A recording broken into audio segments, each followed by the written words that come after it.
সেই নক দেন লগত Kaunia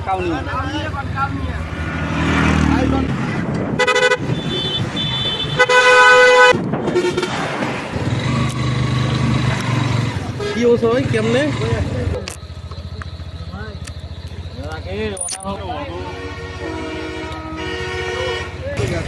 emergency call দেওয়া যায়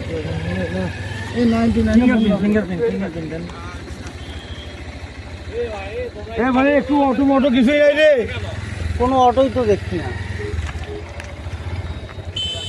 দেখুন নক দিয়ে দিতে ওইটা না তুই মোটরসাইকেল নিয়ে আছে হ্যাঁ আমার গাড়িটা নিচে পড়ে আছে এই নক দেন সেই নক দেন লগত খোলা আছে ভাই এখানকার লোক না তুই লালমিন হাটে ওনার নাম্বার তো লালমিন এখানকার নাম্বার না করলে যোগাযোগ করি ভাই নিয়ে যাওয়া লাগবে তো ইমার্জেন্সি কন্টাক্টে আছে নাকি না করলে